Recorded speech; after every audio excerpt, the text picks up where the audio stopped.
Hello everybody and welcome back to Dr. Ghost Games.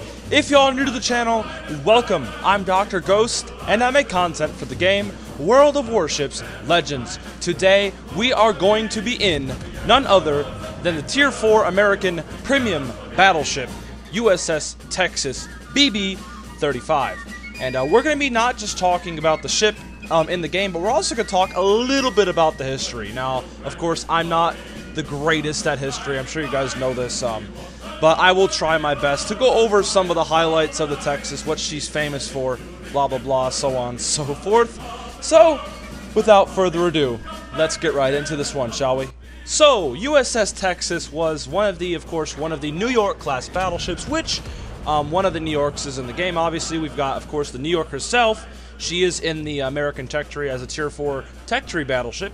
And the Texas, obviously, is the other New York-class battleship, which is available, I believe, in the store right now. The Living History bundle you guys can pick up for $9.99 USD, around 10 bucks wherever you guys are at in the world. It's worth it. Comes with the Texas, of course, one of the most famous battleships, I believe, that was in the United States Navy's arsenal. So, the USS Texas obviously served in not just World War I, but she also served in World War II. She is one of the last remaining dreadnoughts in the whole entire world. She is still a museum ship to this day, and if you guys haven't checked out last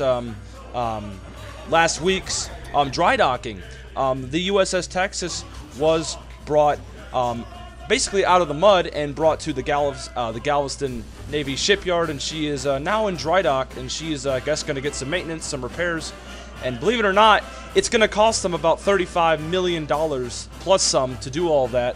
So if you guys want to go check out Battleship Texas's YouTube channel, the link will be in the description of this video.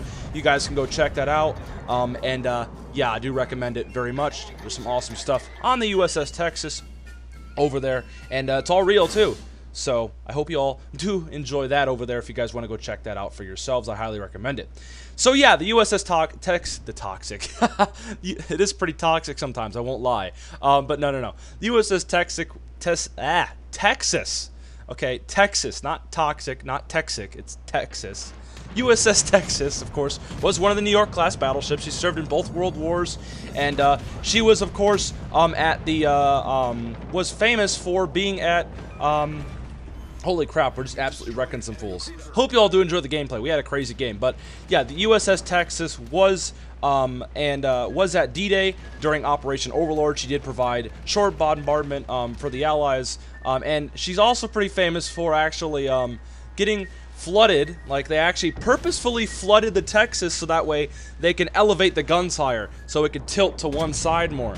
And there's some crazy stuff about this ship that is pretty amazing. Now, this ship, of course, in World War I, she helped escort a lot of Allied convoy shipping throughout the Atlantic and into the Mediterranean, I believe. So she played a big role in both World Wars. She earned 5 battle stars, and the Texas has a very impressive history, that is for sure. Yeah. Now, the Texas also, in-game, obviously the Texas we have in-game is the World War II refit of the Texas. She has, of course, the radar dish on the top. I'm sure you guys can see it. There's one in the back, one in the front.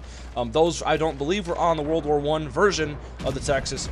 Of course, the Texas has an absolute boatload of AA. During World War II, she was fitted with an absolute crazy amount of AA, 40mm Bofors, the 20mm Oerlikons, and yeah, the 76mm howitzers that could also use as flat guns. And in game, you do not want to come at a Texas. As you guys saw, that carrier, that Komsomolets decided to come after us, and he did not have a good time. Texas has fantastic AA. Do not mess with it. Now, I'm sure there's going to be a lot of history buffs in this video. I know Quirky Bark loves the Texas history. I'm sure he's going to go in the comments and probably criticize me a whole bunch for not, talking about certain parts of Texas. Obviously, I don't know everything about the Texas's history, but I do know she served in both World Wars, and she was a huge help for the Allies, that is for sure. Now, enough talking about that. We got about 2 minutes left of this match. We might as well talk about the gameplay. We're up to 123,000, 4 kills. We got 2 devastating strikes, a high caliber, and a first blood award. We've been absolutely going crazy. 7-minute smackdown, let me tell you. Just absolutely smacking these fools. And you got to remember that Texas has those beautiful American 14-inch shells.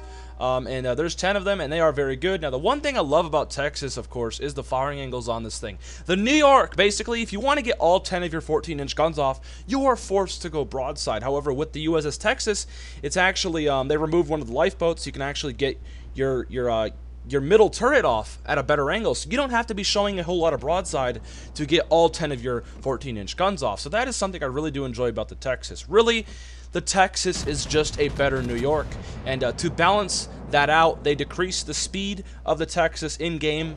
They basically tweaked it down to about 18.5 knots. The New York can go about 19 knots, I believe. Yeah, now the armor, of course, on Texas, not the greatest. It's 19 millimeters bow and stern, so you will get overmatched by 14-inch guns. Even, I think, 305s will go straight through your bow if you're not careful. So you got to be careful, but you do have some very good belt armor, and really, that is about it. So, ladies and gentlemen, that's the end of this video. And, yeah, Texas, baby. What a fun ship to take out, and I hope you all did enjoy this one. A bit of a shorter one for Sunday. Top leaderboard, 2.6K base. We couldn't get our Kraken, unfortunately, but hey, it is what it is. So I hope you all have a great rest of your Sundays. Have a great rest of your weekend. I will see you all Monday, tomorrow, with, of course, our regular programming, and I will see you all next time. Peace out. Stay healthy, as always.